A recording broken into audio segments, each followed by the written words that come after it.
Dad. He's like, no.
Don't get Tim's line of sight.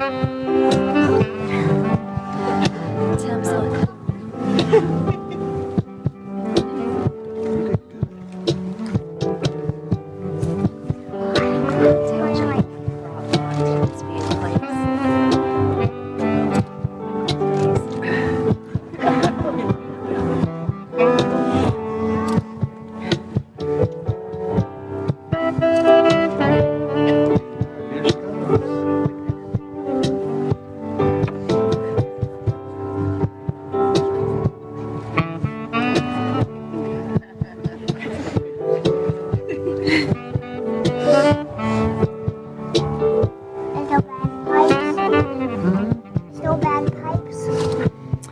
Oh, that's a saxophone.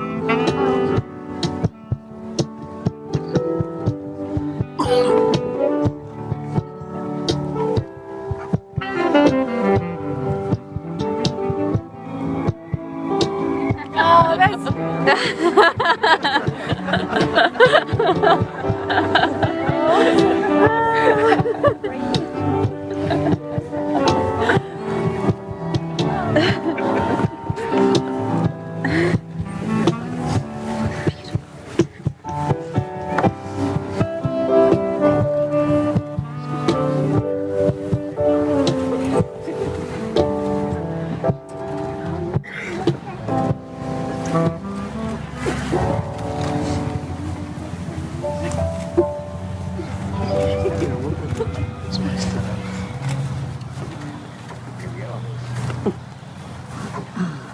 Well, on behalf of Tim and Kelsey, I'd like to welcome you to Fort Crowley.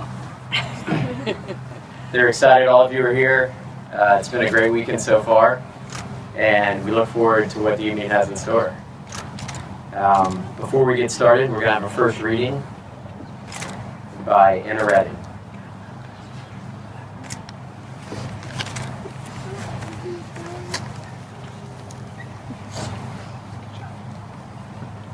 And what of marriage, master? And the master answered, saying, You were born together, and together you shall be forevermore. You shall be together when the white wings of death scatter your days. You shall be together even in the silent memory of God. But let there be spaces in your togetherness. Let the winds of heaven dance between you. Love one another, but make not a bond of love. Let it rather be a moving sea between the shores of your souls. Fill each other's cup, but drink not from one cup. Give one another your bread, but eat not from the same loaf. Sing and dance together and be joyous, but let each one of you be alone. Even as the strings of a lute are alone, they quiver with the same music. Give your hearts, but not into each other's keeping. For only the hand of life can contain your hearts. And stand together, yet not too near together. For the pillars of the temple stand apart, and the oak tree and the cypress grow not in each other's shadow.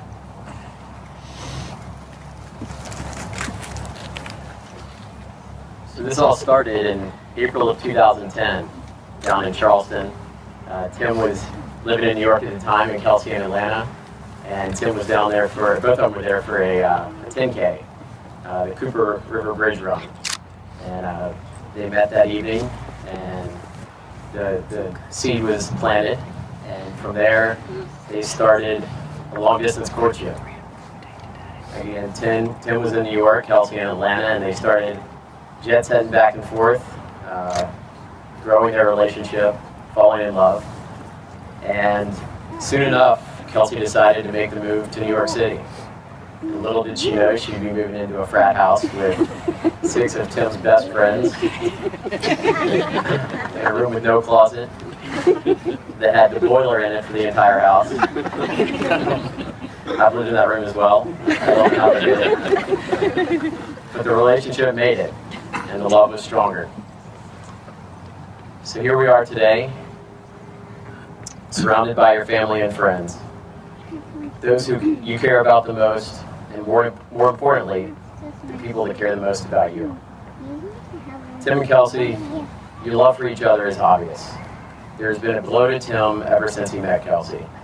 And from what I've heard from Kelsey's Atlanta crew and other friends and family, the feeling is mutual. While there will be ups and downs, your love will continue to grow and mature over the years. This weekend has probably come much faster than you ever expected. And before you know it, we will be back in your daily routine in New York City. So I encourage you to listen to some advice from someone that reminds me a little bit of Tim Crowley, Ferris Bueller. And when he said, life moves pretty fast. If you don't stop and look around once in a while, you can miss it. So take some time this afternoon, this evening, the rest of the weekend to stop and soak it all in. It's a special weekend for you two and your families. This is where I was thinking about asking everyone's approval of this marriage, but I think what we saw last night, and I guess what we'll see tonight, is we'll voice our approval through the dance floor and our moves out there later this evening. So we'll move on to the second reading, which will be by Wilder Harvard. An excerpt from The Gift of the Magi, written in Pete's Tavern, New York, New York. $1.87. That was all. And 60 cents of it was in pennies. Pennies saved 1 and 2 at a time. 3 times Della counted it. Now there were 2 possessions of the James Dillingham Youngs in which they both took a mighty pride. One was Jim's gold watch that had been his father's and his grandfather's. The other was Della's hair. Della faltered for a minute and stood while a tear or two splashed on the warm red carpet. On went her old brown jacket. She fluttered out the door and down the stairs to the street. Where she stopped, the sign read, "Hair goods of all kinds." "Will you buy my hair?" asked Della. "I buy hair," said the madam. The next 2 hours she spent ransacking the stores for Jim's present. She found it at last. It had surely been made for Jim and no one else. There was no other like it in any of the stores. At 7 o'clock, the frying pan was on the back of the stove, hot and ready to cook the chops. Della heard Jim's step on the stair and whispered, "Please, God, make him think I'm still pretty." Jim stopped inside the door as immovable as a setter at the scent of a quail. His eyes were fixed upon Della, and there was an expression in them that she could not read, and it terrified her. "Jim, darling," she cried, "don't look at me that way. I had my hair cut off and sold because I couldn't have lived without giving you a present." "You say your hair is gone?" Jim said. "Maybe the hairs of my head were numbered, but nobody could ever count my love for you. Shall I put the chops on, Jim?" "Don't make any mistake, Dell. I don't think there's anything in the way of a haircut or a shave or a shampoo that can make me like my girl any less. But if you'll unwrap that package, you may see why you had me going."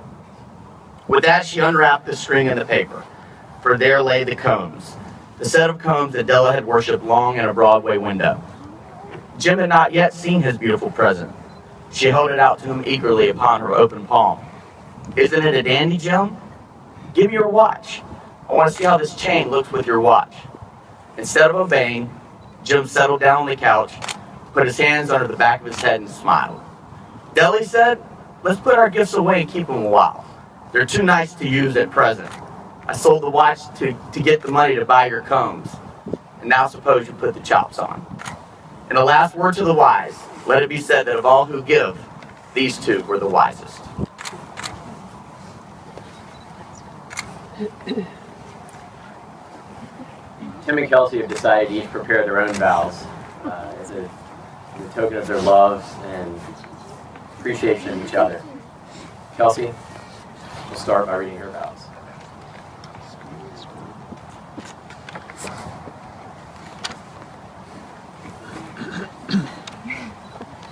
Tim,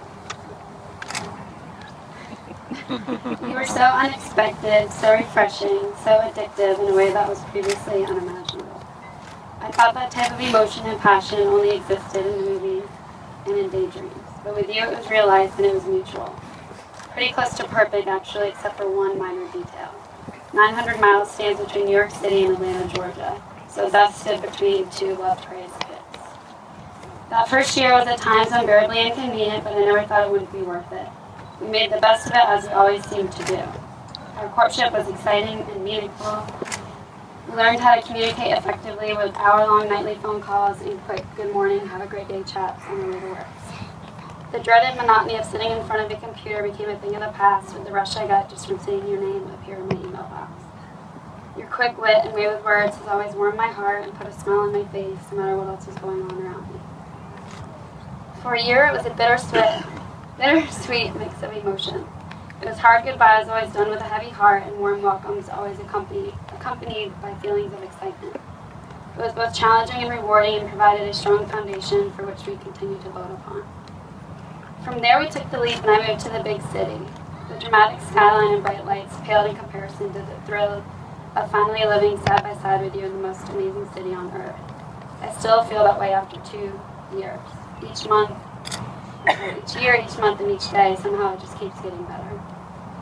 It keeps getting better because you truly complete me. A term that just sounds silly until you actually find the person that does just that. You're strong when I'm weak. You're confident when I'm uncertain. You're passionate when I'm calm. You're smart when I'm naive.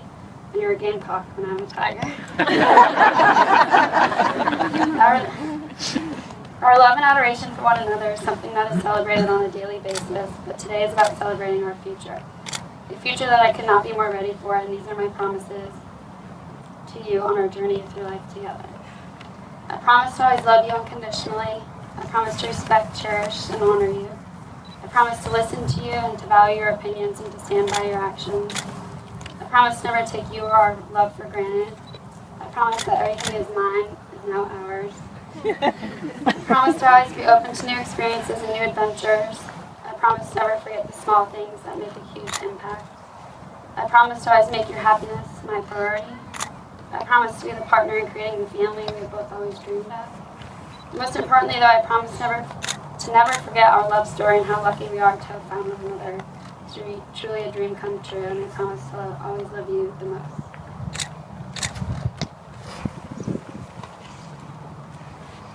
Still.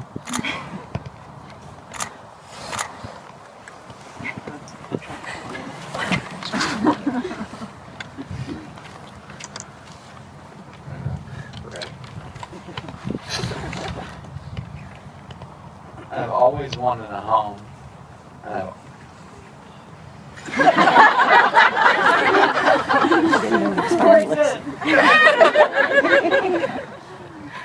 And I've always thought this to be a physical place with good architecture, where memories are made and possessions are cataloged and displayed.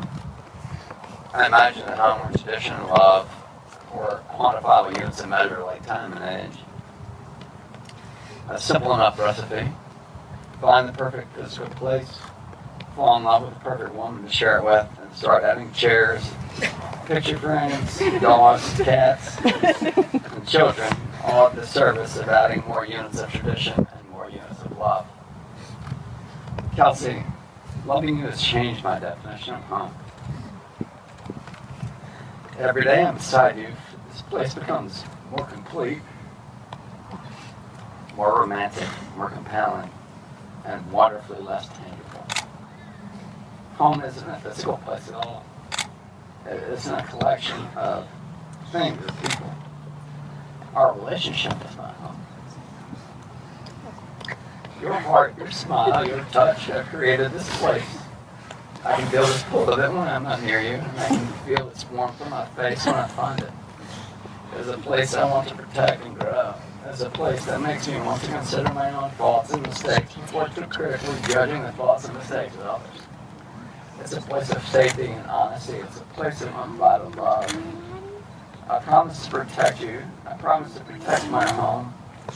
You're the most amazing gift, and I promise to cherish you, and cherish this life that we've built together. As we add rooms and add memories to our home, I promise I will never lose sight of April 6, 2010, which was the day my life became complete. I love you, and I want you, and I need you forever. Oh, man.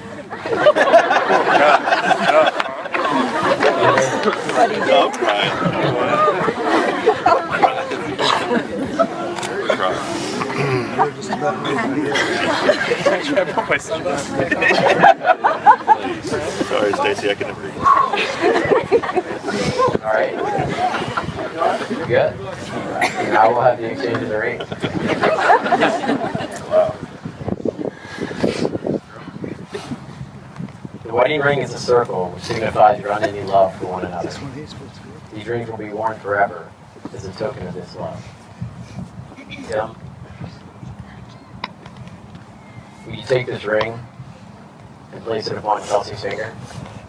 And as you do, repeat to her after me these words. Kelsey, I give you this ring.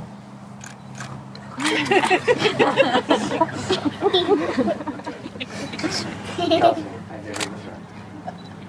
As I give you myself. With love and affection. Wear it in peace always. Kelsey. Will you take this ring and place it upon Tim's finger? And as you do, repeat to him after me these words. Tim, I give you this ring. Tim, I give you this ring. As I give you myself. I give you myself. With love and affection. With love and affection. Wear it in peace always. Wear it in peace. We'll now have the third reading by Allison Johnson.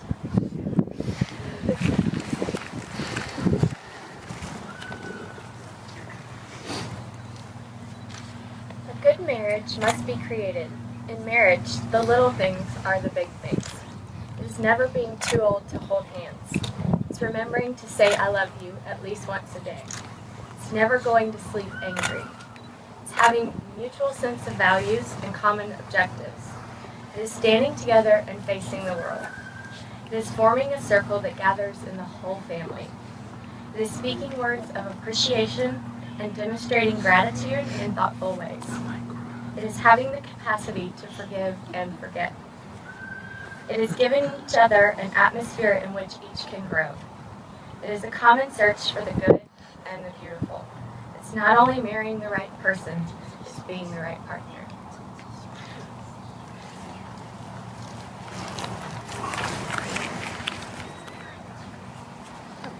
Tim and Kelsey, you have professed your love by exchanging your vows, and you have symbolized your commitment by exchanging rings. With all of this, there's one more question I need to ask each of you. Tim, we'll start with you. Do you, Tim, take Kelsey to be your lawful wedded wife? Will you love, respect, and honor her throughout your years together? Kelsey, do you take Tim to be your lawful wedded husband? Will you love, respect, and honor him throughout your years together? I do. Tim, you may kiss the bride.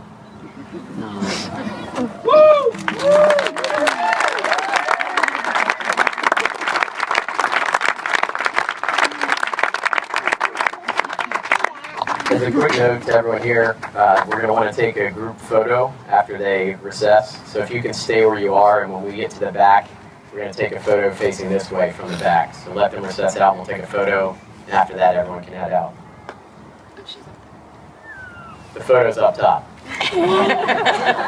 Top for crowd. So here we are, by the power vested in me by the state of Rhode Island. your husband and wife.